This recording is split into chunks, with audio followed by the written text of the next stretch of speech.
vai tomar a palavra a doutora Ana Catarina Rocha, passando a ler uma pequena nota biográfica. A doutora Ana Catarina Rocha é técnica superior da Divisão de Química e Poluição do Meio Marinho do Instituto Hidrográfico. Licenciada em Química no ramo científico da Faculdade de Ciências da Universidade do Porto em 2004, é doutorada na mesma área científica na especialidade em Química Analítica pela Faculdade de Ciências da Universidade de Lisboa em 2025. Com uma larga experiência na investigação, tem desenvolvido a sua atividade na área da qualidade, monitorização e análise de sedimentos, água e contaminantes orgânicos no meio marinho. Participou como formador em diversos cursos de especialização em hidrografia da Autoridade Marítima e da Polícia Marítima. É autora e coautora de uma vasta obra de livros publicados. Atualmente é responsável técnica do Laboratório de Hidrocarbonetos da Divisão de Química e Poluição do Meio Marinho do Instituto Hidrográfico. Tem a palavra a senhora doutora Ana Catarina. Muito obrigada a todos. Antes de mais, quero iniciar esta minha palestra agradecendo o convite que foi dirigido ao Instituto Hidrográfico para aqui estar a demonstrar aquilo que eu faço no Instituto Hidrográfico. Aproveito também para saudar todos os presentes e agradecer também o interesse e a disponibilidade em tentar saber mais desta temática que aqui apresentamos na sessão académica junto com a Universidade do Algarve, dedicada à poluição do ambiente marinho. Bom, a minha palestra intitula-se Do Oceano para o Laboratório, o papel das análises químicas na identificação da fonte de derrame de produto petrolífero e visa ilustrar como é que as análises químicas são uma ferramenta relevante para identificar a fonte de uma poluição por produto petrolífero, auxiliando assim a resolução do ilícito de poluição. Portanto, basicamente, identificar a origem de um produto petrolífero derramado visa, através de análises químicas, por comparação de amostras colhidas no local acidentado, tentar identificar a fonte poluidora a fim de imputar a responsabilidade legal. Isto porquê? Porque, de acordo com os conceitos de proteção e preservação do meio ambiente, qualquer substância, energia e organismo que seja introduzido no meio ambiente e que faça perigar a fauna e a flora local, assim como prejudicar as atividades do meio marinho, deve ser punível por lei. Aliado a isto, nós temos uma vasta zona económica exclusiva a monitorizar, assim como vários canais de tráfego ao longo da nossa costa, e, portanto, existe, assim, uma grande probabilidade de ocorrência de incidentes de poluição. Portanto, há uma relevância na identificação de fonte poluidora com auxílio das análises químicas. Bom, os derrames de produto petrolífero advêm essencialmente de dois tipos de incidentes de poluição. O primeiro são as descargas intencionais. Basicamente é a libertação deliberada de resíduos oleosos fora dos limites legais e sem tratamento prévio. Isto pode advir de lavagem de tanques de petroleiros e as descargas de resíduos dos tanques de porão e resíduos de tanques de lamas. Regra geral, estas descargas deliberadas, elas são descargas de menor conteúdo, são derrames mais pequenos, mais facilmente resolvidos e mais facilmente contidos. No entanto, uma outra problemática é que os acidentes de poluição, eu acho que todos nós nos lembramos do Prestige, ainda que não nos tenha afetado, não é? Aqui os nossos irmãos foram consideravelmente afetados e ainda hoje têm problemas na apanha dos bivalves. Portanto, estes incidentes são libertações acidentais, não controladas. Eles libertam grandes quantidades de produto petrolífero e causam tem grandes consequências, tem consequências catastróficas e são de difícil contenção e difícil resolução, dada exatamente a quantidade de produto que é derramado. Regra geral, eles resultam de acidentes marítimos, como em colisões e encalhes, falhas em plataformas, rupturas de oleodutos, de tanques e armazenamento ou infraestruturas. Bem, é do senso comum os impactos, essencialmente socioeconómicos, ambientais e para a saúde pública. Dentro dos impactos socioeconómicos, vou mencionar aqui apenas alguns. Transporte marítimo afetado, corte de acesso aos portos. Vamos imaginar aqui um derrame dentro de um porto, portanto é necessário cortar o acesso ao porto. Os navios não entram, os navios não saem, porque vão sujar de certa forma o casco e portanto vão propagar a contaminação. Supressão de atividades recreativas e de pesca, o turismo, vamos imaginar um derrame, um acidente de poluição ali na zona do Algarve, o impacto que isto não iria trazer para o país. Os mídias também não auxiliam muito porque irão divulgar negativamente o incidente de poluição e, portanto, iria haver também perda de reputação para o local acidentado. Danos na aquacultura e depois tudo o que acarreta as operações de remediação da poluição. Operações de limpeza do local afetado, que é sempre necessário equipamento específico, assim como material, e todos os resíduos que são colhidos que têm um tratamento especial. Em termos ambientais, todos estes produtos são extremamente tóxicos, quer para a fauna, quer para a flora dos locais. Estamos a falar de substâncias que têm na sua constituição componentes que são carcinogénicos, mutagénicos e teratogénicos. Okay? E depois a persistência do local destes contaminantes no local. Ainda que a gente consiga recolher, há sempre lá alguma coisa que fica e que vai trazer impactos a longo prazo. E, por fim, impactos na saúde pública. Portanto, impactos em todos os operadores que estão ali a remediar o local, a fazer as operações de limpeza. Todos eles estão a inalar e a manusear aqueles produtos, portanto vão trazer, vão ficar com problemas respiratórios e cutâneos. E depois, através da ingestão de alimento contaminado, isto vai afetar todos os cidadãos. Em Portugal, vou fazer aqui um ponto de situação dos derrames. A Direção do Combate à Poluição do Mar da Autoridade Marítima Nacional, ela forneceu-nos aqui dados desde a década de 90 até 2022. E aquilo que nós temos verificado é uma tendência decrescente no número de acidentes de poluição. Esta tendência em Portugal é refletida também a nível mundial.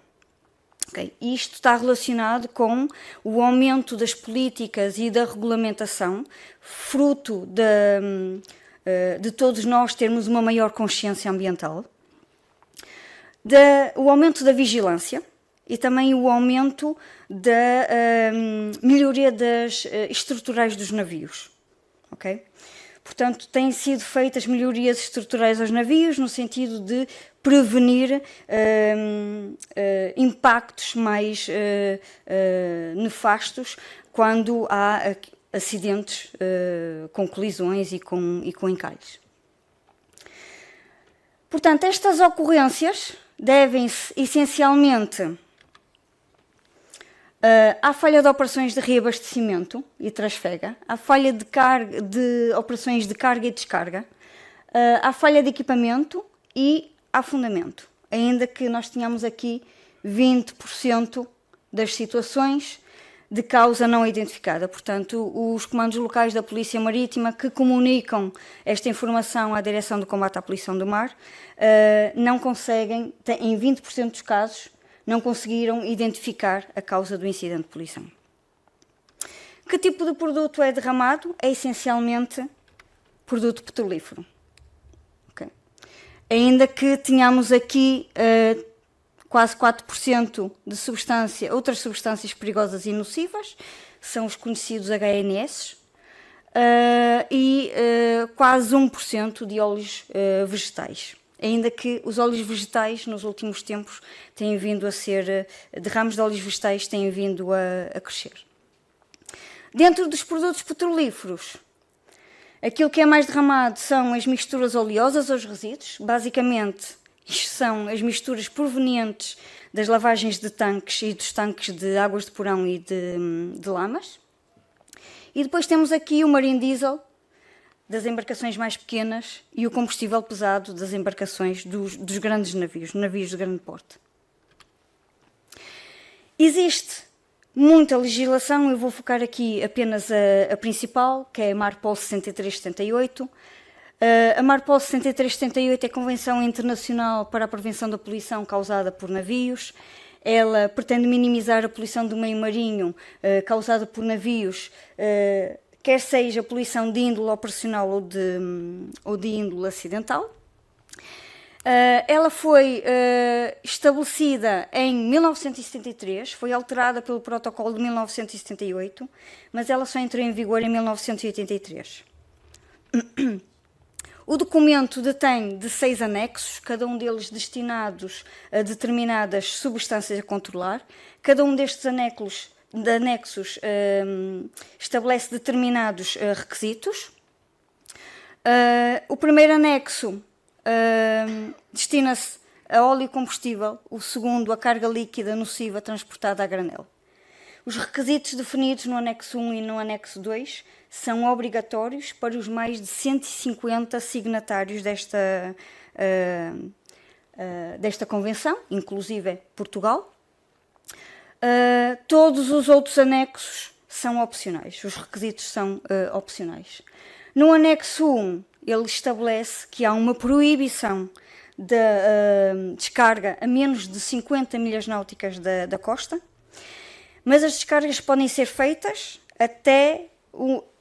ainda que o teor seja, o teor em óleos seja até 15 microgramas por litro, e o navio tem de estar em movimento. Pronto. Portanto, existe áreas para haver descargas, sendo que essas descargas têm de ser controladas. Em termos de vigilância, nós temos aqui o serviço CleanSeaNet. O serviço CleanSeaNet é um serviço de detecção de manchas de poluição. Ele é operado pela Agência Europeia de Segurança Marítima, a EMSA. Este serviço, para além de detectar manchas, também monitoriza a propagação das manchas e também permite identificar possíveis fontes poluidoras. Ele, ao detectar uma mancha, o satélite ao passar e detectar a mancha, ele emite um alerta para determinadas entidades. Em Portugal é o MRCC, a Direção do Combate à Poluição, e os comandos locais das polícias marítimas que têm jurisdição naquela área acidentada.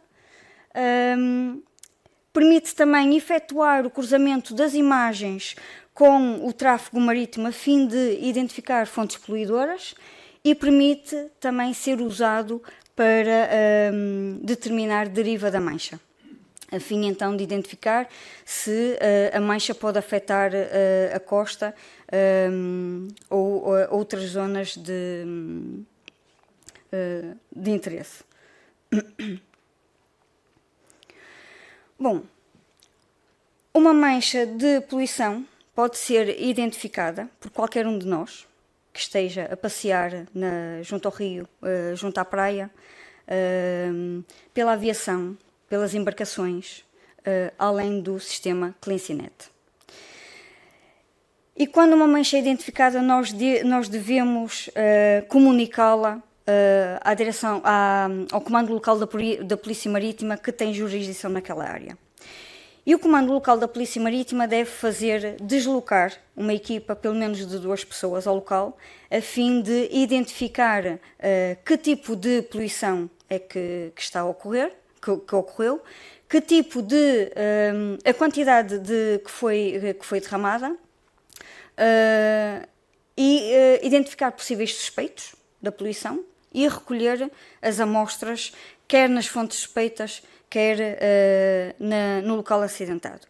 Essas amostras são depois enviadas para uma entidade com competência reconhecida para executar as análises químicas, uma delas é o Instituto Hidrográfico, que irá depois realizar as análises químicas a essas amostras, tentar avaliar se existe concordância entre a composição química delas e colocar isso num parecer técnico que irá servir de elemento de prova para a resolução do ilícito de poluição. Portanto, para nós melhor compreendermos como é que, através das análises químicas, nós conseguimos identificar uma fonte poluidora, vamos agora brincar aqui ao CSI, eu vou explicar a base de todo o processo.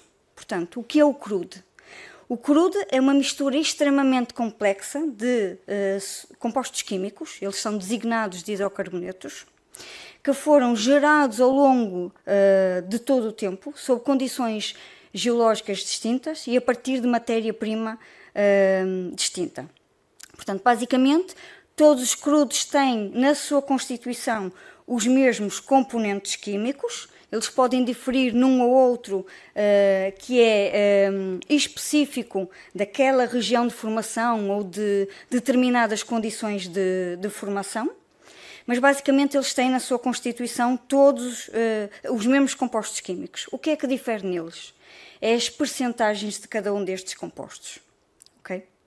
E eles diferem nos crudes dadas as condições de formação do crude e vão diferir nos derivados do crude, ou seja, nos derivados refinados, dado aos processos de refinação e dado ao crude que foi submetido à refinação. Okay? Quero com isto dizer que um crude obtido na Venezuela vai ser diferente de um crude obtido na Arábia Saudita. Um gasóleo produzido na Petrogal e produzido na Petrobras vão ser diferentes, porque cada uma destas refinarias vai utilizar crudes diferentes, ok?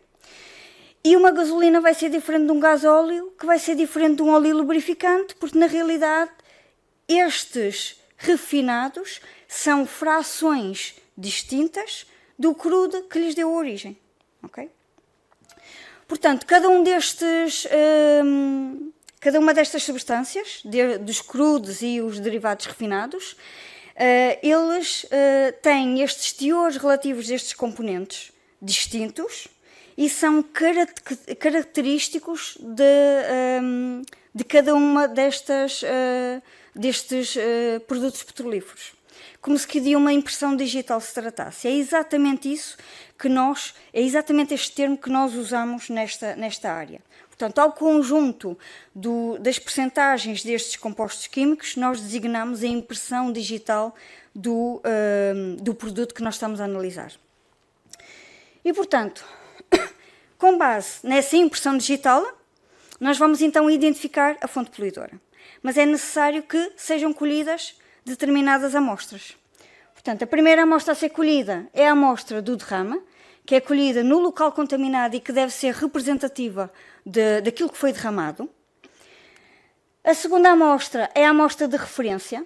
É uma amostra que é colhida na proximidade do local contaminado, mas na ausência de contaminação. E isto porque ela deve representar a composição química nativa do local. Vamos imaginar um derrame num porto. A água do porto, antes do derrame, já lá tinha alguma coisa. Okay? E, portanto, há sempre a necessidade desta amostra de referência para mostrar o que é que já lá havia antes. E, por fim, aqui a amostra de fonte suspeita, ou das fontes suspeitas, que são amostras recolhidas nas fontes suspeitas do incidente de poluição. Pode ser um tanque do navio, vários tanques do mesmo navio, tanques diferentes de navios diferentes, uma refinaria, okay? Pode ser qualquer fonte.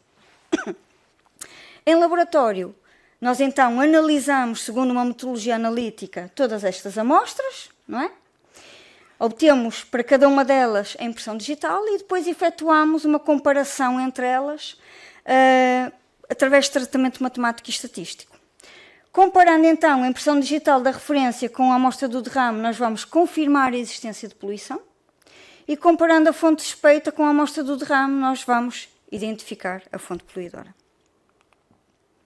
Pronto, vou falar aqui muito vagamente da componente da amostragem. A componente da amostragem não é realizada pelo Instituto Hidrográfico, ainda assim nós fornecemos formação aos agentes da Polícia Marítima na recolha deste tipo de amostras. Portanto, a amostragem é realizada pelos agentes da Polícia Marítima.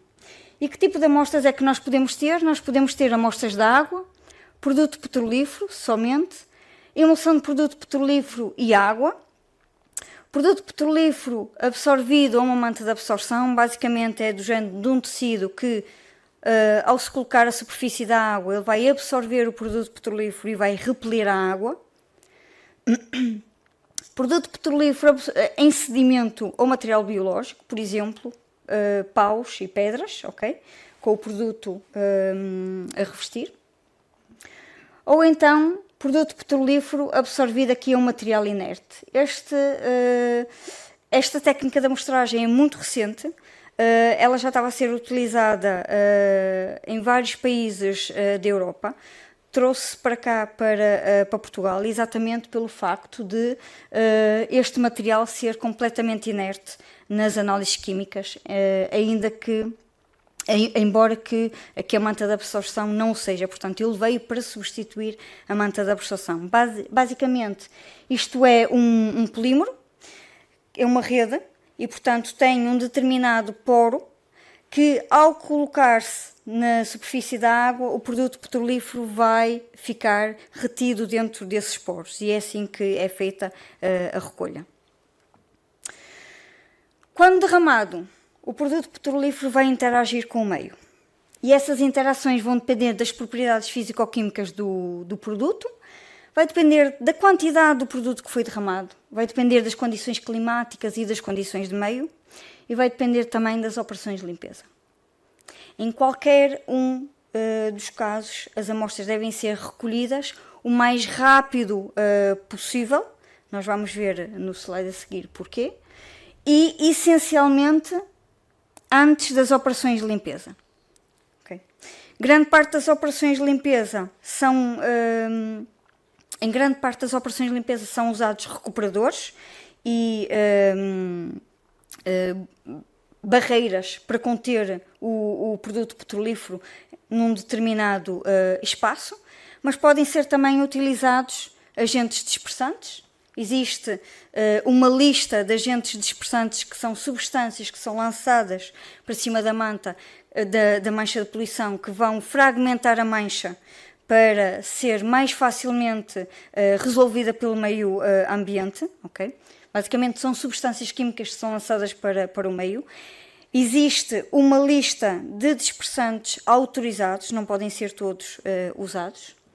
E depois um outro processo é a combustão in situ. Isto é completamente proibido em Portugal. Não há sequer relatos do seu uso e traz perigos acrescidos.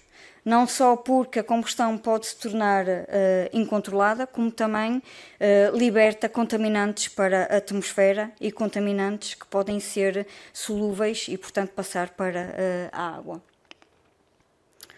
Portanto, em qualquer uma destas situações vai-se alterar a composição química inicial do produto que foi derramado e, portanto, vamos perder a identidade desse produto. Além disso, ele, quando derramado no meio marinho, vai sofrer degradação por determinados processos. Esses processos eles podem não alterar a composição química do produto, mas vão favorecer processos que vão alterar a composição química do produto, a ser mais rápidos ou mais lentos. E existem outros processos que vão alterar, de facto, a composição química do produto e deixando de ter a identidade original, depois nós dificilmente vamos conseguir identificar a origem o local que libertou esse produto para o meio ambiente. Portanto, dentro dos processos que não alteram a composição química do produto, nós temos o espalhamento e a dispersão. O espalhamento, basicamente, é o espalhamento da mancha à superfície da água e a dispersão ao longo da coluna da água. A sedimentação, que é a associação de partículas de produto a um material que se encontra em suspensão na água. Essas partículas, com o produto agregado, vão se tornar mais densas e, ao se tornar mais densas, têm a tendência para se depositar no fundo oceânico. E depositando no fundo oceânico, não existem meios para limpar. Eles vão lá permanecer. E, por fim, a emulsificação. A emulsificação é a introdução de pequenas gotículas de água no seio do produto petrolífero e vai formar aquilo que nós chamamos de mousse. É uma emulsão. Quando nós preparamos o molho da salada, a mistura do azeite e vinagre basicamente fica naquele estado, só que com uma cor diferente. Vai alterar de facto ali as propriedades físicas, vai se tornar muito mais denso e, portanto, não vai sofrer tanto espalhamento. Dos processos que alteram aqui a composição química do produto derramado, temos então a evaporação, é o processo dominante, é aquele que que ocorre logo nas primeiras horas, é a perda da fração volátil do produto. Qualquer um de nós já o sentiu quando fomos abastecer a nossa viatura com gasolina num dia de verão com 30 graus, não é? Sentimos aqueles vapores a sair, não é? Enquanto estamos a abastecer, basicamente é a perda desta fração volátil. Dissolução é a transferência de determinados compostos para o seio do produto petrolífero para a água. A biodegradação é a degradação por ação de micro-organismos. Este processo, além de decompor determinados compostos, vai originar outros, assim como aqui a fotooxidação. Fotooxidação é a oxidação dos compostos por reação da luz, que vai degradar determinados compostos e vai dar origem a outros. Portanto, todos estes processos vão alterar a composição química. Quanto mais tempo o produto estiver exposto à luz, exposto à temperatura, exposto ao meio, ele vai sofrer degradação. Pronto, falando então aqui das análises químicas. O Instituto Hidrográfico tem atualmente uma metodologia interna. Essa metodologia interna já data da década de 70, mas tem sofrido, especialmente desde 2009, 2010, uma grande otimização para acompanhar aqui a evolução técnico-científica, não só ao nível de equipamentos, como também no processamento de dados analíticos. Ela baseia-se essencialmente na metodologia Nordtest, que foi publicada em 2002, e na experiência que foi adquirida na casa com alguma investigação que tem vindo a ser realizada. Portanto, as amostras, quando chegam ao Instituto Hidrográfico, a primeira coisa a ser feita é dar entrada no nosso sistema de gestão de dados do laboratório.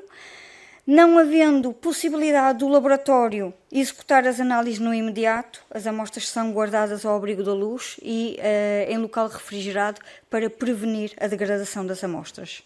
Isto é extremamente importante, ainda que a nossa metodologia consiga identificar o nível de degradação das amostras. Se o laboratório tiver a possibilidade de realizar as análises, então as amostras vão para o nosso laboratório. É efetuado o registro fotográfico para retratar o estado das amostras quando recebidas e a identificação da amostra. É efetuada depois uma extração super simples. Basicamente, nós pegamos em determinada quantidade de cada uma das amostras, adicionamos um solvente que irá retirar parte daquilo que nos interessa, parte dos constituintes das amostras, aquilo que realmente nos interessa analisar. Okay? Vamos, de certa forma, eliminar ali algumas impurezas que possam prejudicar a nossa análise. E depois passamos então para a análise instrumental. A análise instrumental é efetuada por este equipamento aqui. Ele é designado de cromatógrafo gasoso, que tem um detector de espectrometria de massa. Muito simples, aquilo que ele faz é pegar na mistura que nós temos de milhares de compostos, vai separar esses compostos e o detector vai identificar cada um desses compostos e ainda dizer a abundância presente de cada um desses compostos nessa mistura. Parece complicado. Depois dos dados analíticos, portanto, depois o que é que nós temos? O cromatógrafo dá-nos este registro instrumental. Okay? Basicamente, isto é a representação gráfica da abundância de cada um destes compostos, que é representada por cada um destes picos, em função do tempo de chegada do composto ao detector. Portanto, cada um destes picos é cada um dos compostos, okay? E a altura ou a área do pico é a abundância desse composto na mistura. Portanto, findo então a análise instrumental, aquilo que nós fazemos é pegar em todos os dados analíticos, processá-los matematicamente e estatisticamente, efetuar a devida avaliação a esses dados e depois transpor toda essa informação para um relatório técnico, que é depois enviado a cada um aos comandos que nos solicitaram as amostras, que irá servir então de evidência para a resolução do ilícito. Ao todo, nós analisamos 84 compostos lábeis, ou seja, são aqueles que são mais suscetíveis à degradação, 2 compostos específicos de ramas petrolíferas e depois 64 compostos que são muito resistentes à degradação e são, de facto, os mais discriminadores de ramas petrolíferas.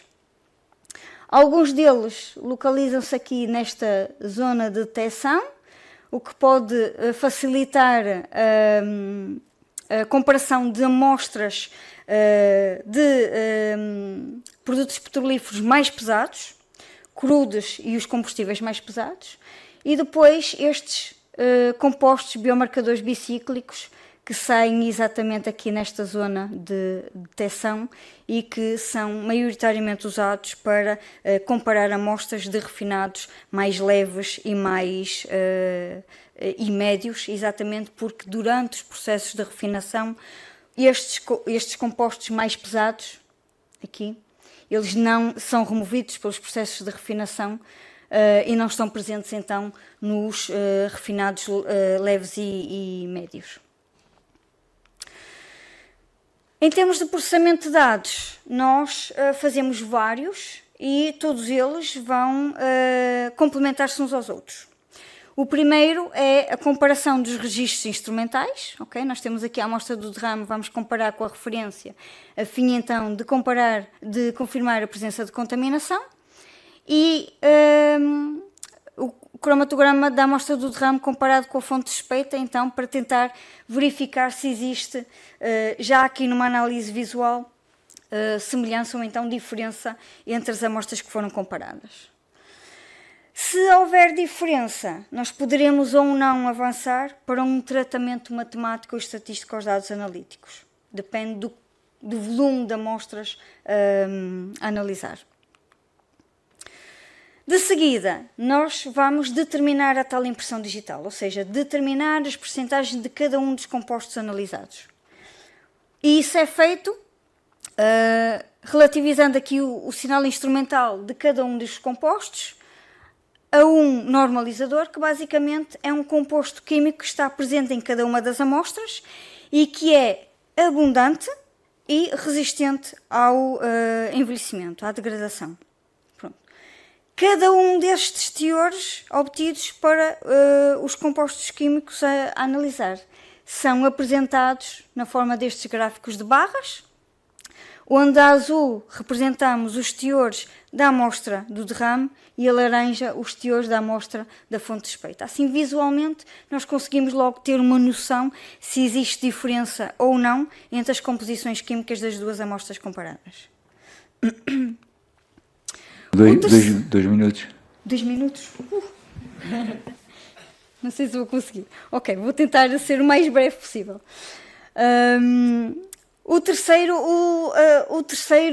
processamento de dados é a avaliação do nível de envelhecimento. Basicamente, nós fazemos-lo calculando aqui razões de envelhecimento, onde o componente A é o mais lábil e o componente B o mais resistente, assumindo sempre que a fonte suspeita não é degradada. Qualquer diferença entre a razão de envelhecimento da amostra do derrame e da amostra de fonte suspeita será indicativa da ocorrência de envelhecimento, degradação, e isso é ainda corroborado aqui por tendências observadas nos perfis de concentração relativa dos compostos mais suscetíveis à degradação. E, por fim, a determinação de razões de diagnóstico, basicamente, são rácios entre abundâncias de compostos químicos discriminadores das ramas petrolíferas, sendo que estas razões de diagnóstico são usadas para proceder ao tratamento estatístico. Nós usamos aqui um teste estatístico, que é o T-Student. Basicamente, este teste estatístico irá definir estes intervalos de confiança para cada uma das razões de diagnóstico, segundo aqui esta fórmula. E nós apresentamos os resultados na forma destes gráficos, onde a razão de diagnóstico da fonte suspeita é representada em função da razão de diagnóstico da fonte da amostra do derrame, junto com cada um destes intervalos de confiança, e a correlação perfeita. Basicamente, as razões de diagnóstico da fonte suspeita têm igual valor numérico às razões de diagnóstico da amostra do derrame. A avaliação é feita como? Através do cruzamento destes intervalos de confiança com a correlação perfeita. Nós fazemos esta avaliação para dois níveis de confiança, 95% e 98%.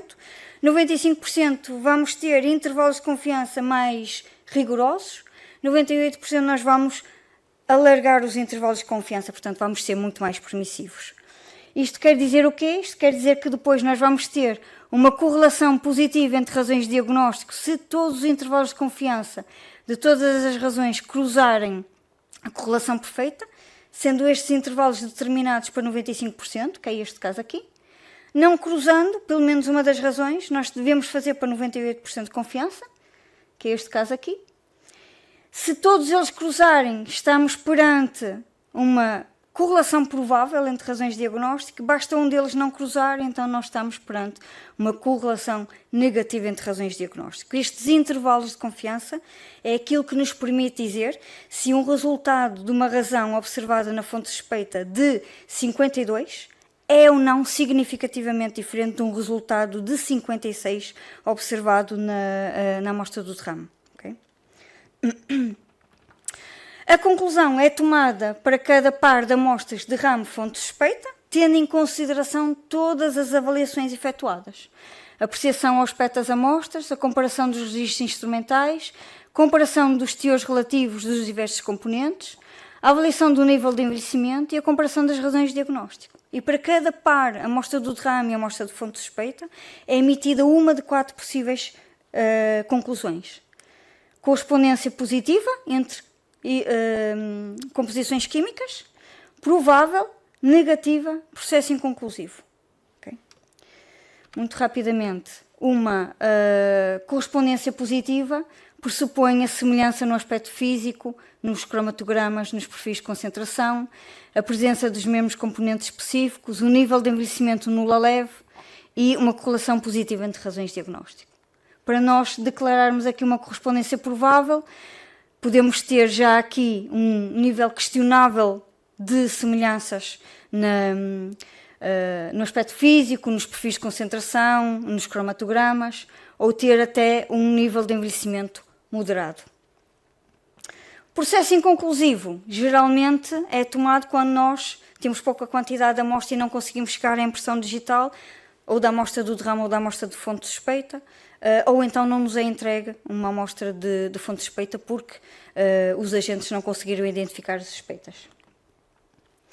Este método permite ainda também identificar a tipologia do óleo, isto porque os registros instrumentais são todos eles diferentes, ainda que nós não consigamos aqui diferenciar o que é um crudo de Cabinda, um crudo da Arábia Saudita, isso precisaríamos de uma base de dados de crudos, ok? Mas conseguimos identificar a tipologia e isto é importante para auxiliar as operações de limpeza.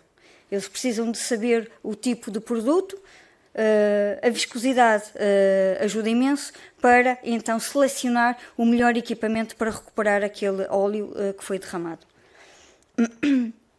Óleos vegetais, nós não conseguimos aplicar esta metodologia. Isto porquê? Porque essencialmente eles têm na sua constituição ácidos gordos, eles não têm a tal impressão digital, ok? Mesmo que estes que sejam compostos por ácidos gordos, as percentagens destes ácidos gordos não conseguem diferenciar entre um óleo de palma, um óleo de soja, um óleo de semente de girassol, entre outros. E por fim, a visão aqui do futuro do Instituto Hidrográfico. Eu terminei recentemente o meu doutoramento na área. O meu doutoramento visou desenvolver um método de comparação de impressões digitais que é muito mais sólido do que os métodos convencionais, inclusive o método T-Student, porque esse método assume determinados pressupostos que não são válidos. Eu provei isso no meu doutoramento. Os pressupostos não são válidos e pode levar a taxas de falsos positivos elevadas. E eu também desenvolvi ferramentas que permitem então determinar probabilidades de verdadeiras e falsas declarações de equivalência composicional entre duas amostras comparadas. Probabilidades estas que são usadas para o cálculo de razões de verossimilhança. As razões de verossimilhança são frequentemente usadas pelos laboratórios forenses para demonstrar o peso de uma evidência observada pelas análises químicas, o que vai auxiliar as decisões ao nível judicial. E por fim, estamos a validar o método, estamos a tentar alterar o método para a nova metodologia normativa, um novo referencial normativo internacional. Ele foi publicado agora em 2023 e, portanto, estamos em fase de validação desse método, a fim então de submeter o método à acreditação, ou seja, ser reconhecido pelo Instituto Português da Acreditação e Certificação. Pronto. Muito obrigado. Então, a minha intervenção.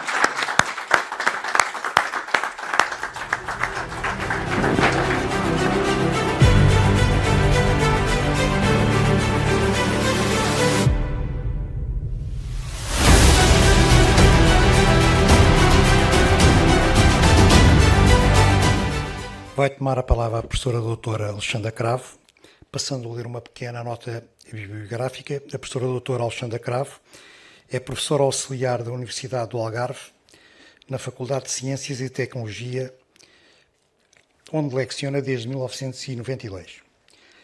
É doutorada em Oceanografia pela University of North Wales, em 1996.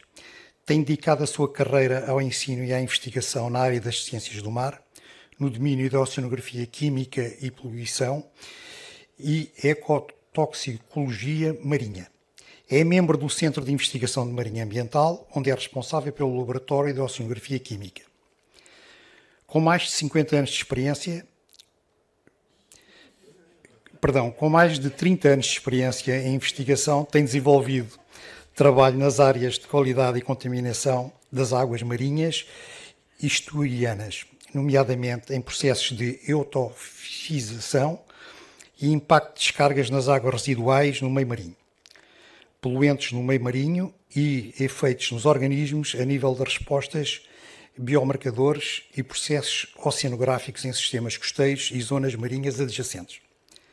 Participou em mais de 30 projetos de investigação nacionais e europeus, sendo coordenadora da Universidade do Algarve de vários destes projetos. É autora de mais de 55 artigos científicos publicados em revistas internacionais com revisão por partes, contribuindo para o avanço do conhecimento sobre a dinâmica e qualidade ambiental dos sistemas marinhos e costeiros. Tem a palavra a professora doutora Alexandra Cravo. É com muito gosto que aqui estou.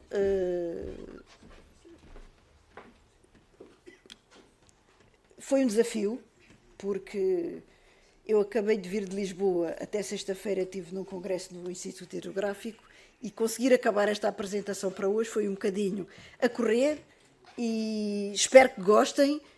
Por defeito, eu sou professora, mais do que tudo sou professora na Universidade do Algarve, e como não sabia qual era a audiência que ia ter, se calhar está um bocadinho a explicar os assuntos da perspectiva de um aluno.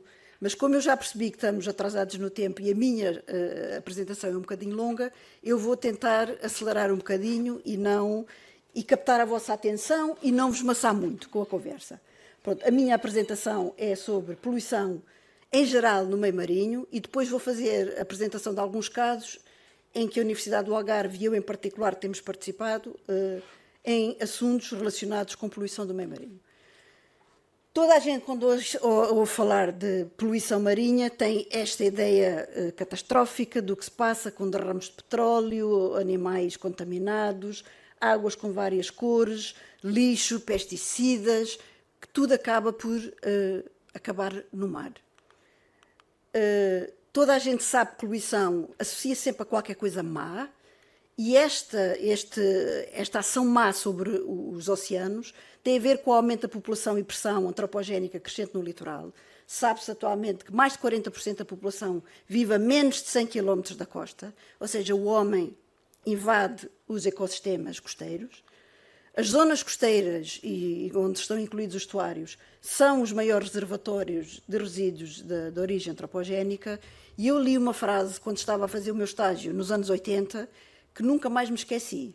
Oseberg, em 86, disse que os oceanos são o caixote de lixo da natureza. E isto é verdade, porque pela passagem da água no ciclo hidrológico, por todos os compartimentos ambientais, qualquer coisa que seja posta na natureza, no ar, em terra, ela vai parar ao mar. Ou seja, de facto, os oceanos são o caixote de lixo da natureza. Por isso mesmo, por causa da passagem da água pelo ciclo hidrológico. Eu só trago aqui duas definições, que é importante que se perceba o que é poluição e qual é a diferença da poluição para a contaminação. Quando se fala de poluição, tem que ser a introdução pelo homem, direta ou indiretamente, de substâncias ou energia no meio marinho, incluindo os estuários, sempre que a mesma provoque ou possa vir a provocar efeitos nocivos. Contaminação não é poluição. Tais como danos aos recursos, à vida marinha, risco à saúde do homem, entrave de atividades marinhas, incluindo a pesca, outras atividades legítimas do mar, alteração da qualidade do mar, no que se refere à sua utilização, deterioração dos locais de recreio. Isto é um bocadinho diferente do que é a contaminação. A contaminação é resíduos que são introduzidos por ação antropogénica, que aumentam a concentração acima do nível de base natural que existe no ambiente. E muitas vezes nós ouvimos falar da palavra poluição, poluição, poluição, e o que estamos a falar é efetivamente de contaminação. Para haver poluição tem que haver efeitos nocivos no homem, nos organismos, nos recursos. Quais são as fontes de contaminação nas zonas costeiras em mar aberto?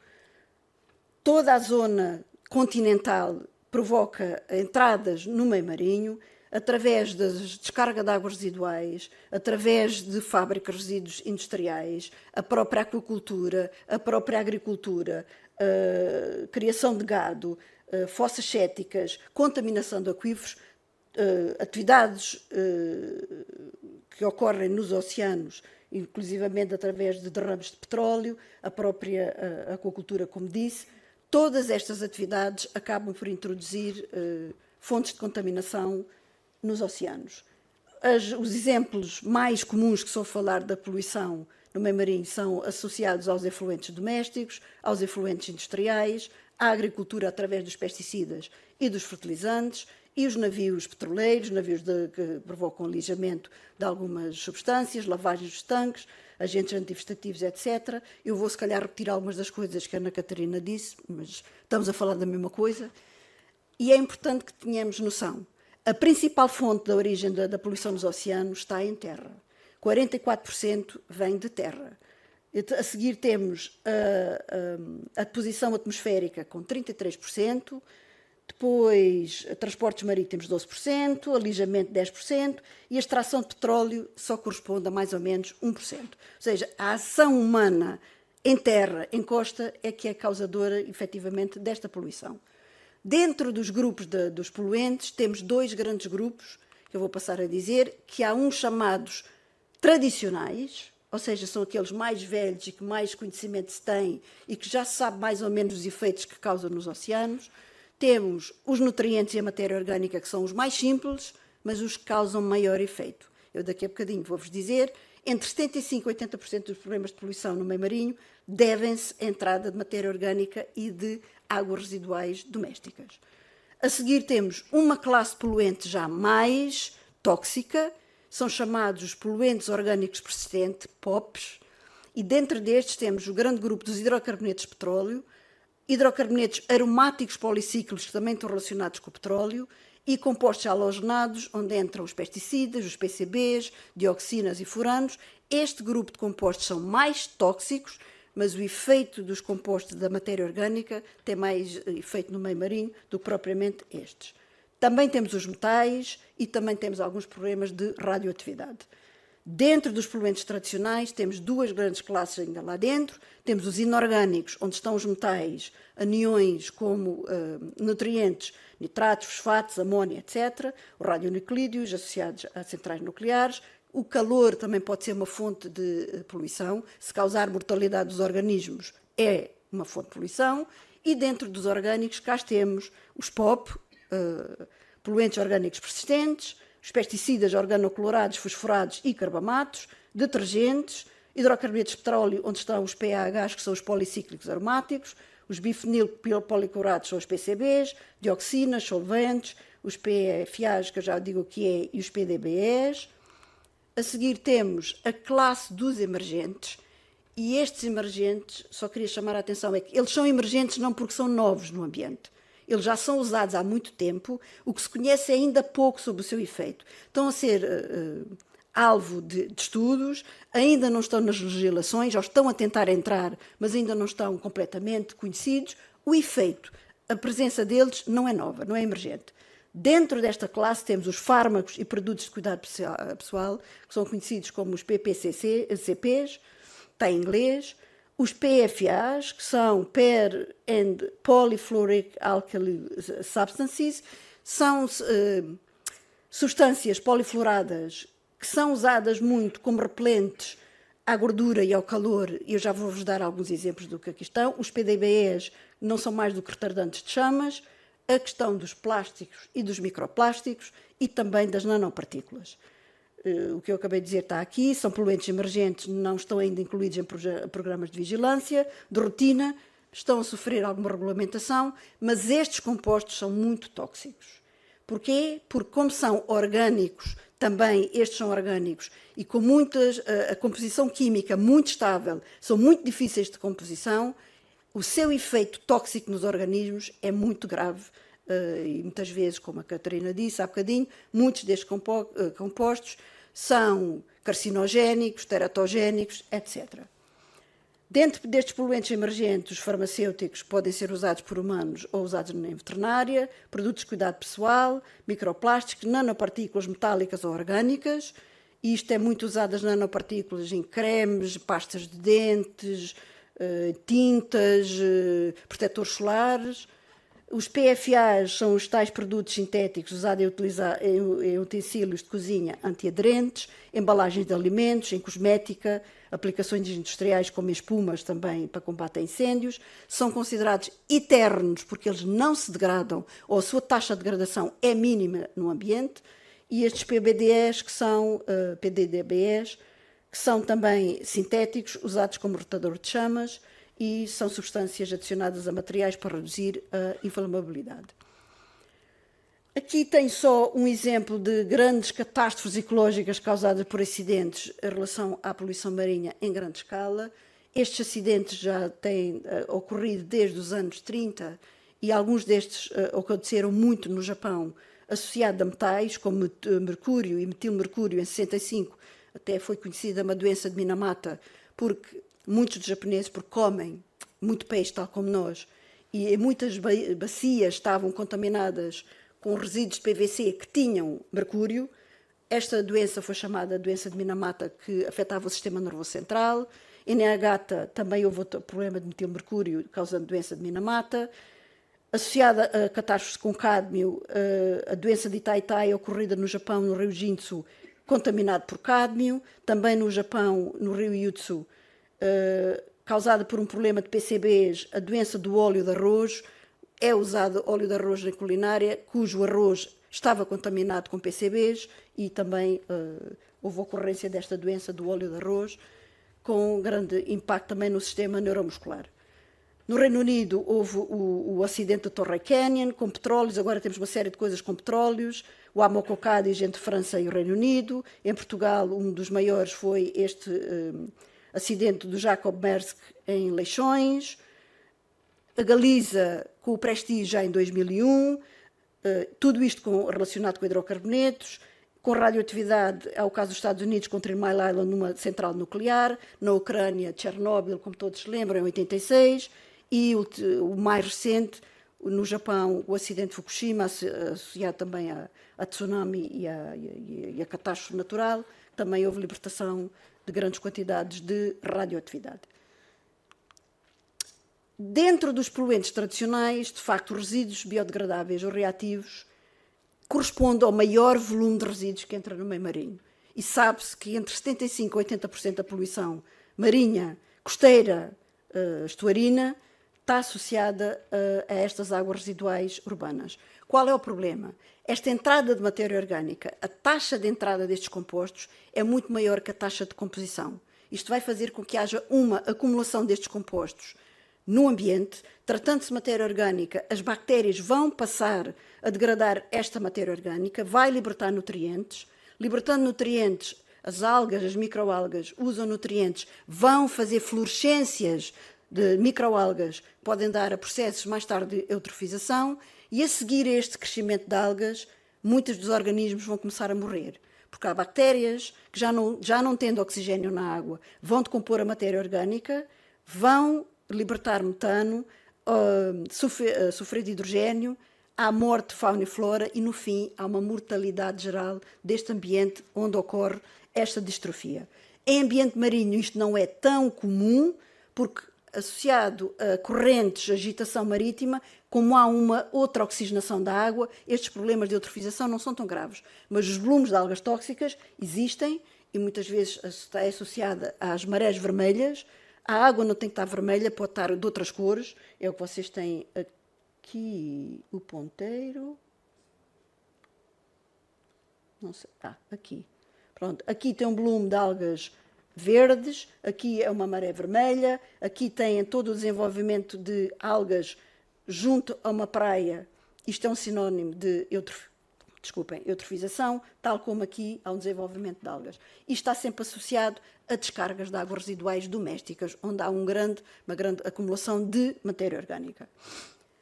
Os derrames de hidrocarbonetos são uma fonte muito importante de processos de poluição no meio marinho. É mais visível a nível de comunicação social, porque não é espetacular, mas há uma grande exposição. E quando se vê animais completamente cobertos de aves, em que as aves morrem porque perdem flutuabilidade, não conseguem respirar, pois ao tirarem o petróleo ingerem e acabam por ter danos no trato digestivo e acabam por morrer. E um destes casos, um dos mais conhecidos, foi este Deepwater Horizon, que se deu no Golfo do México. Não foi navio nenhum, isto foi um problema na plataforma, onde foram libertadas cerca de 780 mil metros cúbicos de petróleo. Para o Golfo do México teve um impacto ambiental muito grande. Relativamente aos hidrocarbonetos de petróleo, eles não são todos iguais, como a Catarina estava a dizer. Há de cadeia linear, que são só átomos de carbono e de hidrogênio simples, os alcanos, os cicloalcanos, que são relativamente simples de serem degradados. Os mais problemáticos são estes aromáticos, que podem ter 1, 2 ou 3 anéis aromáticos, 4, 5, 6, e quanto mais anéis benzénicos fundidos eles tiver, quanto mais estes anéis existirem, maior vai ser a toxicidade deste tipo de compostos. Ainda assim, as fontes de poluição por petróleo, mais uma vez, como podem ver aqui, 53% estão em zona terrestre, continental, industrial e não tanto associado a navios petroleiros, que é uma percentagem muito mais baixa. Quanto à quantidade de petróleo derramado em acidentes de grandes navios petroleiros, esta informação até foi a Catarina que me arranjou, porque eu achei que era importante mostrar ao longo do tempo, desde 78 até 2018, alguns dos maiores acidentes com petroleiros, e para a situação de Portugal, em que cá está novamente o Jacob Maersk, em 75, onde foram libertadas cerca de 88 mil toneladas de combustível associado a petróleo. Transporte de substâncias perigosas e descargas de água de resíduos industriais também são muito importantes para problemas de poluição, e eles às vezes acontecem. Não deve ser só com navios petroleiros, petróleo, mas sim a carga também pode ser perigosa. Os pesticidas agrícolas é um problema grave para a poluição marinha, e há uns anos atrás, até os anos 70, usava-se muito o DDT, felizmente foi completamente banido, e o DDT ainda se encontra em resíduos no meio marinho, até às vezes no Ártico e na Antártida, porque são compostos muito persistentes. Os PCBs são compostos bifenílicos, policlorados, são usados muito em transformadores, condensadores elétricos, nos fluidos de elétricos de equipamento elétrico, óleos isolantes, solventes e cabos elétricos. Todo este material acaba, quando se decompõe, pode entrar no meio marinho e acaba por ter efeitos graves, porque são compostos de muito difícil decomposição. A contaminação por metais é outra fonte de contaminação. A poluição por metais, como eu vos disse há bocadinho, falámos do mercúrio no Japão, mas a poluição por mercúrio felizmente está a melhorar em todo o lado do mundo. Há cada vez menos problemas de mercúrio. O chumbo também porque os metais também têm outro problema, é que os metais podem ser essenciais ou não essenciais. E quando os metais fazem parte do organismo e podem ser usados em algumas moléculas e substâncias que nós precisamos de cálcio, de ferro, de cobre, etc., é menos tóxico. Quando eles não são essenciais, não têm função biológica nenhuma, e o chumbo, e o mercúrio, e o cádmio, e o arsénio são desses, os seus problemas de poluição são muito maiores. Então, e de onde é que vêm estes metais para o meio marinho? Podem vir de várias fontes, de erupções vulcânicas, na própria composição de alguns dos minerais que existem no sedimento, podem ter origem industrial, extração mineira, da agricultura, da aquacultura e poluição urbana associada a descargas de águas residuais. Então, mas as águas residuais também têm metais? Têm, porque nós excretamos aquilo que não precisamos, e os canos, atualmente os canos das casas são PVC, há uns anos era de chumbo, e a contaminação por chumbo era grande. Ou seja, há toda uma certa atividade que pode libertar metais para o ambiente e que pode causar efeitos muito graves. Radioatividade pode ser uma fonte de poluição. Se houver desastres nucleares, a radioatividade pode entrar no meio marinho. Há uns anos atrás, depois da Segunda Guerra Mundial, muito material nuclear foi alijado na crosta oceânica, e sabe-se que muito deste material rebentou, e em determinadas zonas dos oceanos houve libertação de radioisótopos. Em Chernobyl, ainda hoje sabe que há muitas pessoas que sofreram problemas de césio e de iodo, que ainda hoje sofrem problemas, ao fim de várias gerações, que ainda estão a sofrer problemas de radioatividade nos anos 80. E agora vou-vos falar um bocadinho destes poluentes emergentes, mais comuns, não são todos, não posso falar de todos, mas vamos falar de alguns. Pronto, relativamente ao lixo marinho, é um dos maiores problemas ambientais que se tem no meio marinho. Associado a este lixo marinho, qualquer pessoa vê este tipo de imagens, que são chocantes, mas elas existem. O lixo, nós fazemos o lixo não cai do céu, somos nós que fazemos o lixo e não o tratamos dele. Dentro deste lixo marinho, como podem ver aqui, 70% corresponde a plásticos, e o resto tem vidro, papel, metais, têxteis, etc. Relativamente aos plásticos, eles têm várias classificações em função do seu tamanho. Temos desde os megaplásticos até aos nanoplásticos. E o que se fala muito atualmente é nesta classe, que são os microplásticos, que são inferiores a 5 milímetros. E em relação à composição dos plásticos, eles podem ser de várias origens. Podem ser polietileno de alta densidade, baixa densidade, os PVCs, que são policloreto de vinila, os polipropilenos, os poliestirenos e outros, e a sua taxa de composição também é diferente. Qual é o problema dos plásticos? Tem a ver com a sua biodegradabilidade. Também se mantêm nos oceanos desde plásticos biodegradáveis que podem levar 2 anos a decompor-se, mas temos aqui alguns plásticos na ordem de 1 milhão de anos, como o poliestireno. E o PVC podem ser milénios. E o Teflon podem ser séculos. E estes podem ser, o PVDC pode ser milénios. E o problema é esta persistência no oceano. Porquê? Porque eles causam danos graves. Eu peço desculpa, isto está em inglês, eu não consegui passar isto. Ontem já não tive tempo de passar isto para português. Mas o que isto diz é que entre 7 a 13 milhões de toneladas de plástico entram nos oceanos cada ano. Os organismos podem se sufocar por ficarem presos nos plásticos e nas redes.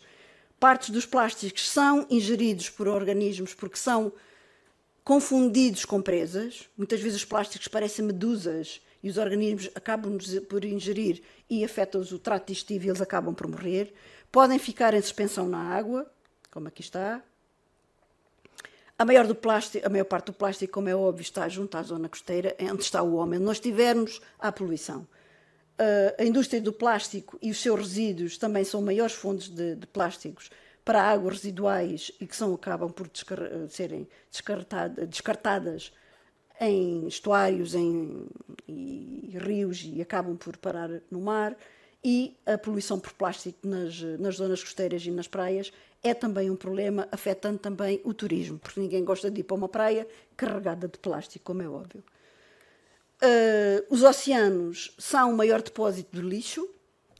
E onde é que eles concentram-se? Concentram-se nos giros oceânicos, tem a ver com circulação oceânica, e sabe-se que esta mancha de plástico que existe entre o Havaí e a Califórnia tem uma área maior do que o estado do Texas. É chamada a sopa de plástico. E ela existe, e o problema é que os plásticos vão se degradando, vão se tornando cada vez mais pequenos, e os impactos que isto tem nos organismos que os ingerem é muitíssimo elevado. Cá está a questão dos microplásticos. Os microplásticos, sabe-se que 92% dos plásticos do ambiente atualmente têm uma dimensão inferior a 5 milímetros e o impacto destes plásticos é muito grande.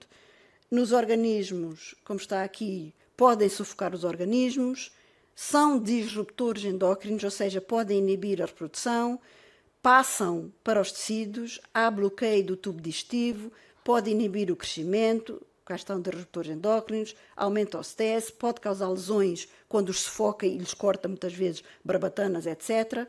Estão associados a problemas de toxicidade, bioacumulam-se, sensação de saciedade, os organismos sentem-se cheios e podem deixar de se alimentar porque têm o estômago bloqueado e têm alterações do comportamento. Agora, pelas cadeias tróficas, nós usamos estes organismos na nossa alimentação e nós acabamos por também ingerir parte do plástico. Os efeitos no homem não são ainda tão evidentes, mas são de certeza também disruptores endócrinos.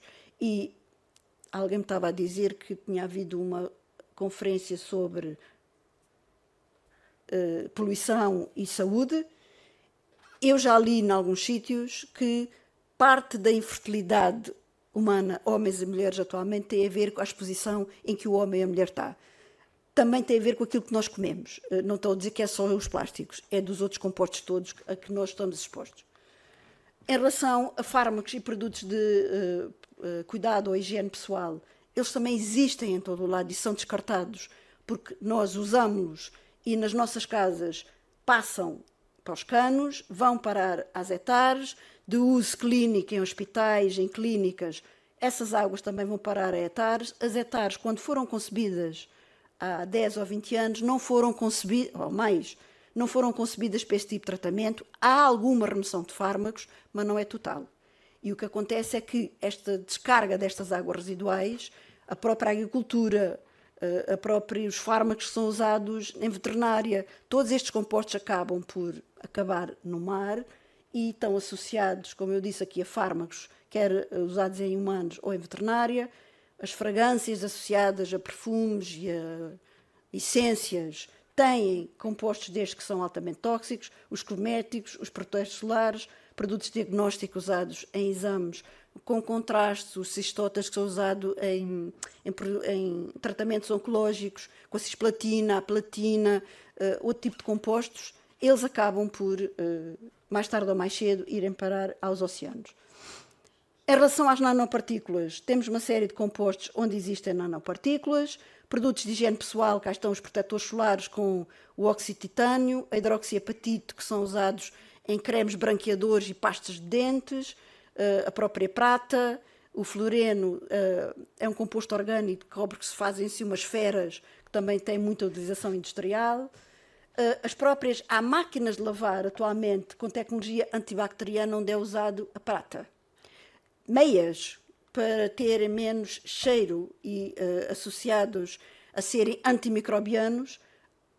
Estas lavagens desta roupa e todo o desgaste da máquina em si vão libertar estas partículas, nanopartículas de metais, que vão entrar depois nos oceanos. Tintas e revestimentos, cá estão também o dióxido de titânio, o óxido de silício, o óxido de zinco, a alumina, produtos e embalagens com nanoargila, todos este tipo de compostos.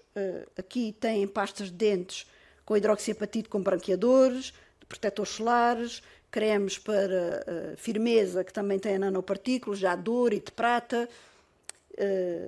Cá está a Gold Particle Whitening, também para branquear a pele são usadas partículas de ouro. E nós, quando nos tomamos banho, lavamos a cara, limpamos, estes resíduos vão pela água, cano, águas residuais, tratamento, mas não limpa tudo completamente.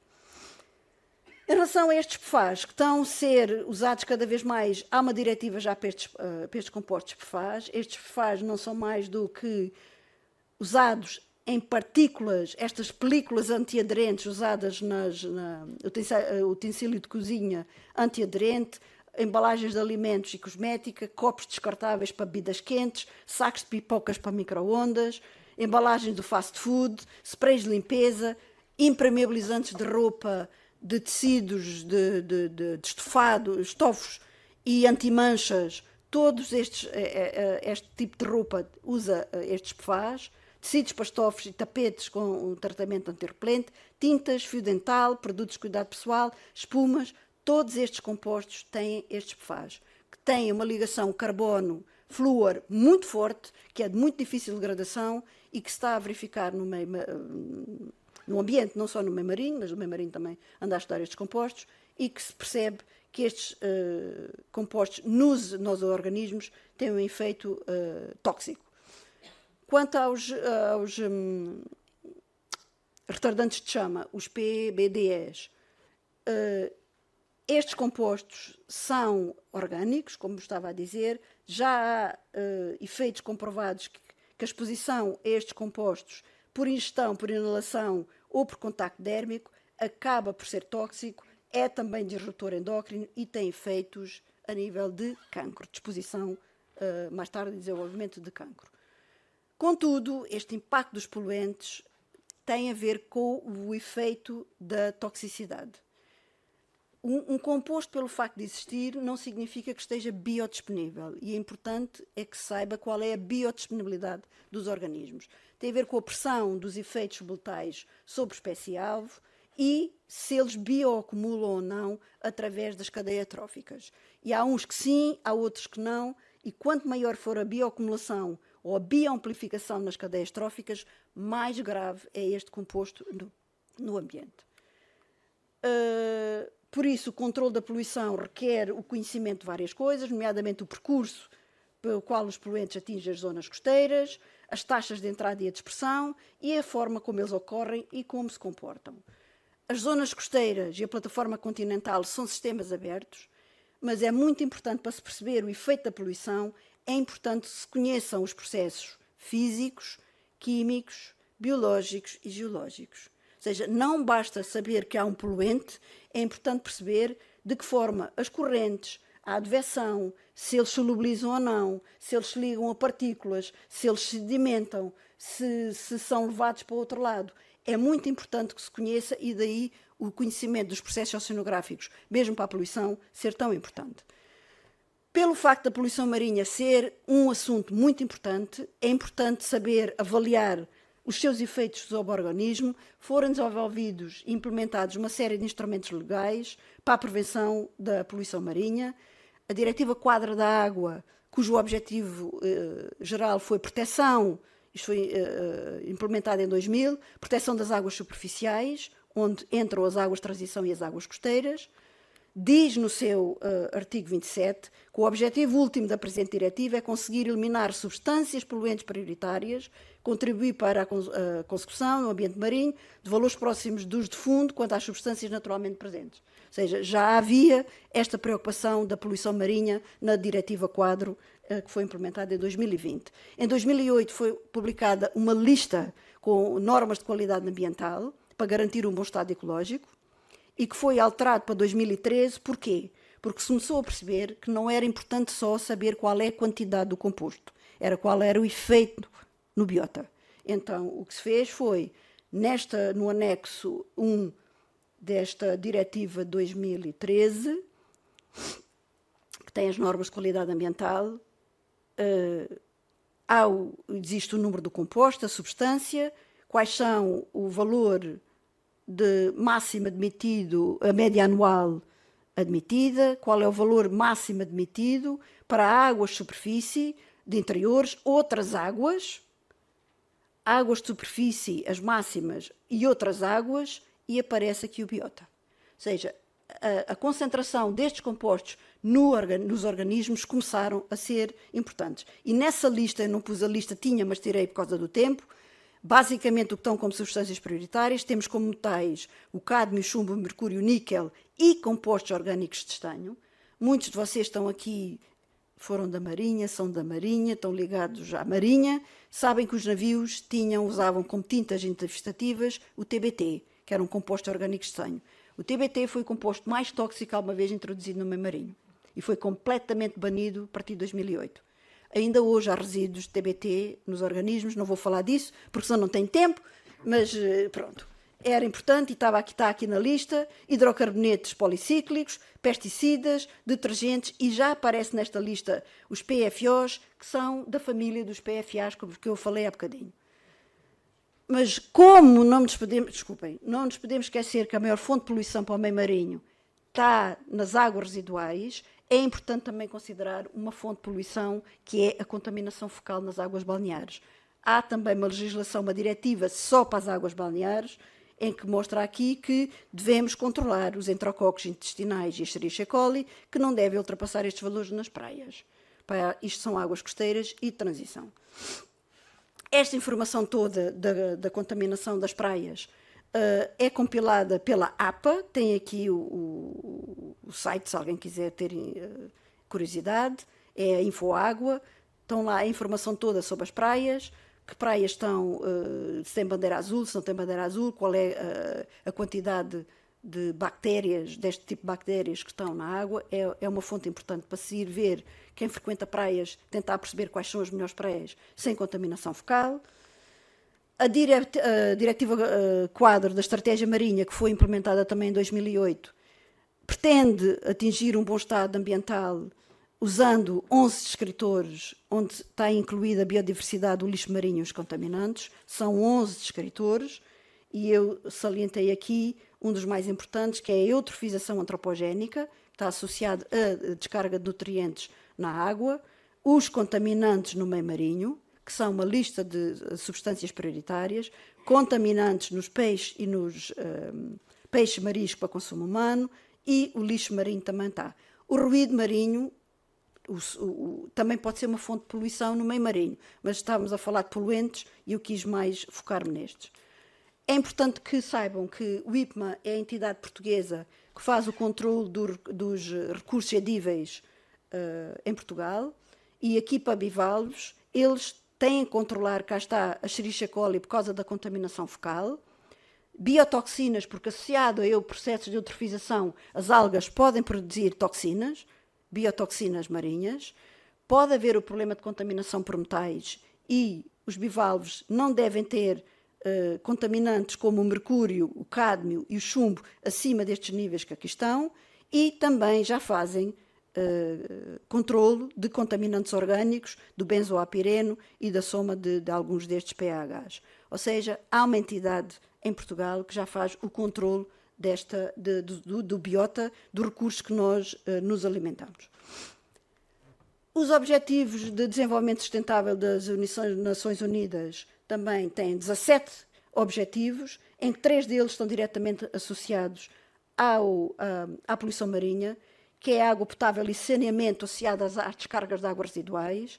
A seguir temos a ação climática, porque temos aqui também problemas de acidificação dos oceanos e aumento de CO2 e de aquecimento global.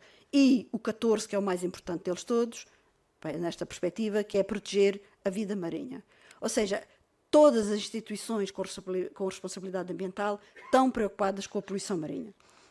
A DECA do Oceano, que também está ligado à Unesco, também tem vários desafios, em que o primeiro desafio é este, que é compreender e combater a poluição marinha. Ou seja, pretende-se compreender e cartografar as fontes terrestres e marinhas dos poluentes, contaminantes e os seus potenciais impactos na saúde humana, nos ecossistemas, e desenvolver soluções.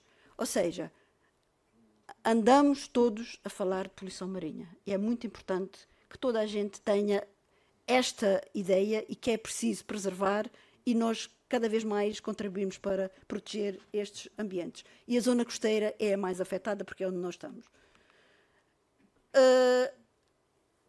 Para acabar esta parte, há muitos estudos dedicados à poluição marinha, por várias entidades nacionais, as universidades, o IPMA, o hidrográfico, anda muita gente a fazer estudos, há muita gente a fazer experimentação da poluição marinha associada a laboratórios, porque é mais fácil fazer este tipo de experiências dos compostos tóxicos, expô-los em laboratório controlado, num tanque, num recipiente, e ver quais são os efeitos. E o que venho agora mostrar são alguns casos de estudo de campo, não são de laboratório, são de campo, feitos na Universidade do Algarve, no qual eu tenho participado. Espero não vos amassar muito, mas vou ser muito rápida, porque eu já sei que devo estar com pouco tempo e vou-me já despachar. Pronto. Porquê é que eu trago isto? Porque eu acabei de dizer já 3 vezes que as águas residuais no meio marinho são uma das principais fontes de poluição nos oceanos. Vou-vos falar em casos da zona costeira algarvia, porque tenho participado em alguns trabalhos destes.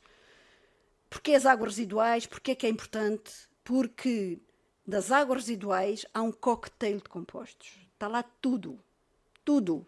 99,9% é água. Mas este 0,1% que tem, de sobra, tem tudo o que vocês possam imaginar. Isto é uma mistura muito complexa, que é difícil de ser tratada nas hectares. Há muita remoção de muitos compostos, mas não se consegue remover tudo. Pronto, eu coordenei este projeto, foi um projeto MAR 2020, que se chamava Comprar, cujo acrónimo era Comprar, porque era Contributo para a Proteção das Amêijoas no Ecossistema da Ria Formosa. Durou 3 anos. No fundo, o que fizemos foi, durante 2 anos, de setembro de 18 a setembro de 20, andámos a recolher água junto às 5 principais hectares na Ria Formosa. Íamos mensalmente, em maré morta, todos mensalmente, de outubro a março, e quinzenalmente, porque é o período do verão, da primavera-verão, de abril a setembro, íamos quinzenalmente de maré viva e maré morta. Fizemos uma cobertura espacial entre 1 a 2 km e fizemos análises com sonda multiparamétrica, medíamos parâmetros de temperatura, salinidade, pH, oxigênio, recolhemos água para nutrientes, amônia, nitrogênio, nitratos, fosfatos e silicatos, não interessa, é nutrientes, clorofila como indicador da presença de fitoplâncton, sólidos, identificámos fitoplâncton, fizemos contaminação microbiológica, e todos estes dados depois foram passados a um modelo hidrodinâmico que foi desenvolvido pelo LNEC e que os resultados foram bastante interessantes. Esta foi as áreas de estudo, desde Tavira até Faro Nascente, porque as descargas de águas residuais estão associadas a libertação de grandes quantidades de nutrientes, fomos ver qual era o impacto do fitoplâncton. O fitoplâncton é controlado pelo IPMA. E o que nós verificamos é que, em determinadas alturas do ano, a contaminação ou a interdição, que é o que aqui está, a interdição a vermelho, é maior na zona L8 do que nas outras zonas, o que é estranho. Isto é só para vos dizer que o fitoplâncton tóxico não tem que estar associado a águas residuais. Há processos naturais de desenvolvimento de toxinas na costa, em determinadas alturas do ano. E muitas vezes acusamos sempre que são as águas residuais e os esgotos, e os esgotos, e os esgotos. E este projeto provou, exatamente, que em determinadas alturas do ano, a contaminação dos bivalves tem mais a ver com as toxinas que são desenvolvidas na zona costeira do que propriamente aqui dentro da ria. O que tentámos fazer neste projeto, no fim, foi o desenvolvimento do índice de qualidade para a proteção dos bivalves. O que usámos foram uma série de parâmetros, como salinidade, amoníaco, porque é letal, oxigênio dissolvido, porque o oxigênio, se houver muito baixo, os organismos morrem, a Escherichia coli e espécies tóxicas de fitoplâncton. Demos pesos a cada um destes parâmetros e fizemos uma escala de cores, em que a escala de muito bom era azul e mau era 4, e para aqueles parâmetros que têm os dois asteriscos, se encontrássemos um valor elevado daquele parâmetro, a classificação final desta hectare nesse período seria má. Um fora, todos fora. E estes foram os resultados que nós tivemos. E o que é que isto mostra? Mostra que a hectare Faro Noroeste, que é a mais interior da Ria Formosa, junto ao aeroporto, é que tem a pior qualidade. Isto tem a ver com processos de hidrodinâmica e circulação interna dentro da ria. Por isso eu estava a dizer há bocadinho que, quando se estuda a poluição, é importante conhecer os processos físicos e químicos que também estão associados. Esta é a pior. Esta foi uma hectare que foi completamente renovada, mas que até 750 metros de distância tem aqui uns problemas e há aqui uns vermelhos. Mas queria chamar a atenção para Olhão, que em determinados meses, estes PDs, que tem aqui, isto é gimnodínio e pirodínio, são espécies tóxicas. E esta contaminação, tal como entavira aqui e aqui, tem a ver com o fitoplâncton de fora que entra na Ria Formosa. Ou seja, isto não foi causado pela hectare, mas sim por de fora, porque a gente confrontava estes dados com os boletins do IPMA. Pronto, não vos quero chatear mais com este projeto. Fiz parte de outro projeto também que foi melhorar as barreiras para controle de fármacos em estações de tratamento de águas residuais. Isto foi um projeto LIFE que foi aprovado efetivamente para este fim, para tentar perceber de que forma é que as hectares podiam remover de alguma forma e que produtos é que podiam ser usados para remover alguns fármacos nas hectares. E o que nós fizemos, a minha contribuição neste projeto foi fazermos exposição de amêijoas de um sítio, trazido de um sítio limpo, que eram depuradas e eram expostas durante um mês a uma zona perto do aeroporto, está aqui, a hectare descarrega aqui, e pusemos a 250 metros, a 400, a 600 e a 1,5 km de distância, já no sítio mais afastado da hectare. E o que nós vimos, pronto, expusemos isto durante um mês. A primeira vez roubaram-nos as amêijoas e depois eu tive que pôr lá uma coisinha a dizer Universidade do Algarve, perigo, não mexer, etc. E respeitaram, a partir daqui respeitaram. E os grandes resultados deste projeto são estes, que o efluente descarrega diclofenac, ou seja, não é descarrega, os fármacos dominantes deste efluente foram diclofenac, carbamazepina, eritromicina e cafeína. Isto é um anti-inflamatório, carbamazepina é um antipilético, a eritromicina é um antibiótico e a cafeína é cafeína. No ambiente receptor, no meio receptor, o que mais encontramos já foi o diclofenac, alguma carbamazepina e cafeína. E as amêijoas, que era o que nos encontravam, o que mais nos interessava. Por espanto nosso, felizmente, o que mais concentra é cafeína. E podem pensar assim, aqui não há nada. Há. A cafeína há em todo o lado. desde que haja gente a beber café, há cafeína, porque nós excretamos parte do café que bebemos. E também a cafeína é muito usada em produtos produtos de higiene pessoal, como cremes para adelgaçantes, etc. Mas pronto. Mas só quero chamar a atenção é que estas concentrações foram todas baixas. Não há perigo nenhum. E não se preocupem, podem ir à Ria Formosa comer amêijoas. Atenção, uma coisa que eu queria dizer aqui. Isto não existe lá. Isto foi exposto lá. Nesta zona, nesta hectare, aqui não há produção de bivalves. Há aqui, há por aqui. Mas aqui não há. E isto foi uma experiência de exposição. E, naturalmente, de certeza que há muito menos fármacos do que aquilo que nós pusemos. Porque nós pusemos durante um mês estas amêijoas lá.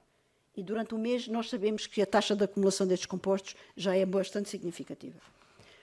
Outro projeto que também entrei foi para apoiar o uso eficiente dos recursos e à gestão de emergências de inundação e contaminação, e contaminação balnear em cidades costeiras. Isto foi coordenado pelo LNEC, não, pelo Siemens, entrava o LNEC e entrávamos nós. E nós fizemos a parte da monitorização de alguns compostos. Supostamente era, depois de chover, nós tínhamos que ir lá e apanhar amostras em vários sítios, como a Ribeira da Albufeira. Aqui analisávamos o efluente da hectare de Valfaro, à entrada, na saída, há uma ribeira aqui de Valmangude que sai junto ao efluente da hectare Valfaro, uma estação elevatória e duas praias, Praia do Inatel e Praia dos Pescadores. Isto durou 3 anos, não conseguimos apanhar chuva porque às vezes no Algarve chove pouco. Um ano choveu quase nada, 2 milímetros, outro 15 milímetros, 16 milímetros. Só conseguimos apanhar uma chuva moderada a forte no dia 5 de dezembro de 2022. Esta é a imagem que vocês podem ver. Esta ribeira de Valmangude estava completamente negra. Esta água a sair daqui com este aspecto negro. E ao fim de uma hora nós verificámos. Isto é a Ribeira da Albufeira que sai aqui à frente da Praia dos Pescadores, é o que aqui tem. Isto é a Ribeira de Valmangude. E o que nós vimos daqui, não interessa o que ali está, é só para dizer que estes dados mostraram que a Ribeira da Albufeira e a hectare têm um tipo de compostos que são associados, podem estar associados a clínicas e a hospital, mas aqui a Ribeira de Valmangude, que supostamente é uma ribeira, tem também cafeína naproxeno, que mostra que há fugas neste sistema de drenagem. Não é suposto uma ribeira natural ter naproxeno, que é um anti-inflamatório analgésico. Pronto, e os outros compostos estão aqui, é o diclofenac, a gabapentina, a iodomida. Então 5 minutos. Estou mesmo a acabar. Os pHs não foram quantificados e a nível de contaminação fecal. O que estes dados mostraram é que, após uma chuva forte, as praias do Inatel e dos pescadores, a concentração da Escherichia coli é maior do que 500 unidades formadoras de colónias, que já é uma qualidade aceitável, mas mostra rapidamente que ao fim de uma hora já conseguimos detectar uma contaminação aceitável nas praias. Ou seja, é um sistema muito reativo. Também ainda fizemos outro trabalho para avaliar a influência da descarga das hectares, da hectare Farolhão, que é a nova a nível da contaminação microbiológica das amêijoas. Também foi exposta, estas amêijoas eram todos os meses, íamos buscar a uma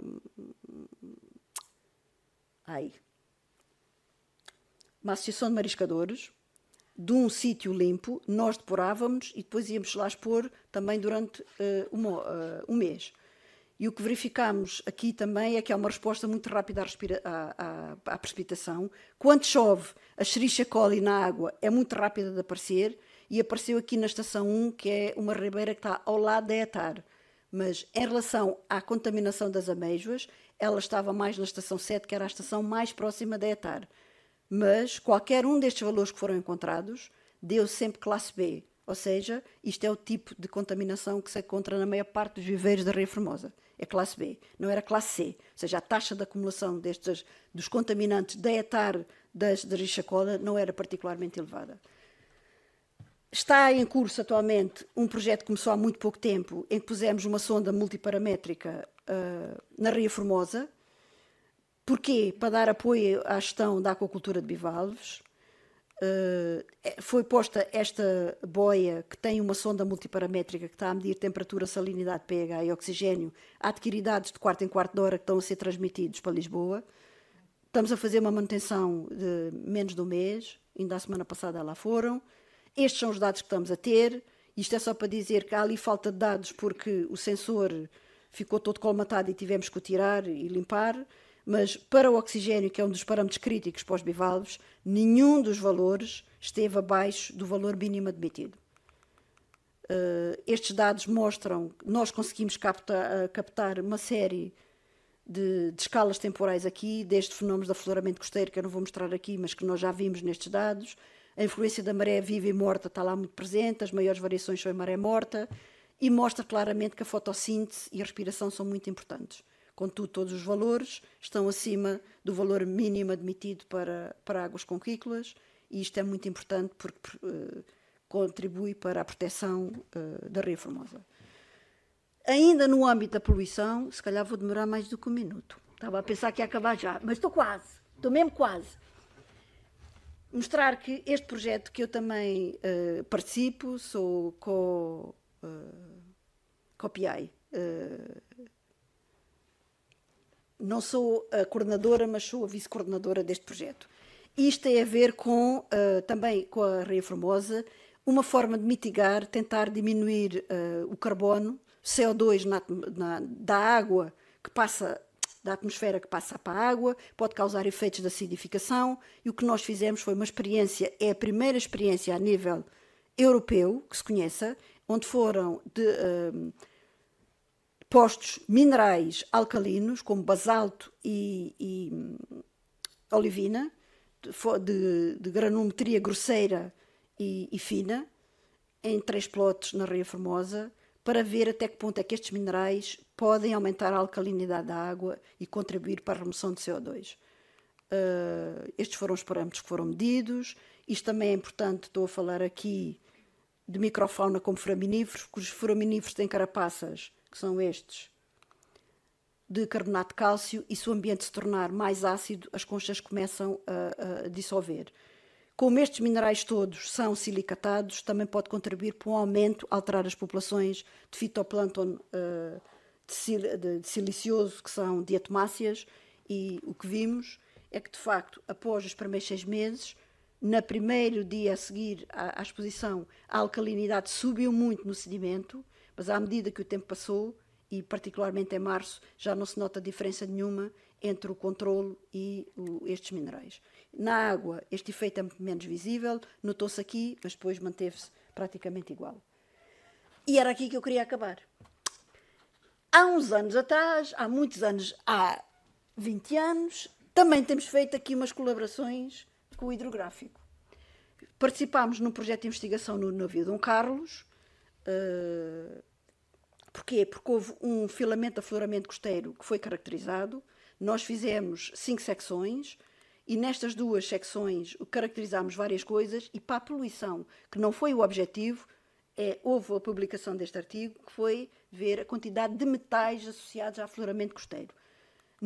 Depois também se publicou outro artigo dos nutrientes, mas o que eu queria mostrar era isto: foi zinco, cádmio e chumbo. E estes níveis de metais encontrados nestas 2 secções não são nada de especial, mas estão concentrados o zinco à superfície associada à água aflorada, que traz mais zinco. O cádmio desapareceu daqui porque há aqui uma mancha de clorofila que não estão a ver, mas que ele estava concentrado aqui e consegue assimilar parte deste cádmio, apesar de não ter função biológica nenhuma. Mas para o chumbo, este chumbo que existia é de deposição atmosférica, não tinha nada a ver com o afloramento costeiro. No navio, deste navio Dom Carlos, também fez uma participação com a Universidade do Algarve, um chamado Cruzeiro Cima, em que foram caracterizadas 5 secções ao longo da costa do Algarve. Também saiu daqui uma publicação, saíram 2, mas pronto, só estou a pôr esta. Saiu uma publicação do hidrográfico que até dizia que o balanço do Cruzeiro foi muito bom e que a Universidade do Algarve se portou muito bem e os trabalhos correram muito bem, por isso a colaboração com o hidrográfico tem sido muito profícua e muito boa.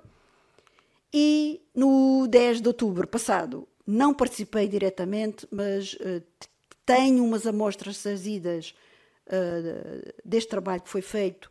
Foi feito um fundamento de um perfilador vertical pelo IPMA, que foi feito com participação do hidrográfico, em que trouxeram amostras de água para confirmação de alguns resultados, e é uma aluna minha que vai fazer estas análises, por isso a colaboração connosco e com o hidrográfico e o navio Dom Carlos tem sido ótima. Pronto, para acabar, a minha mensagem é que a observação em zonas costeiras é fundamental. Sim, é fundamental medir e observar, porque só se conhece aquilo que se observa. E muito obrigada pela vossa atenção e espero que tenham gostado.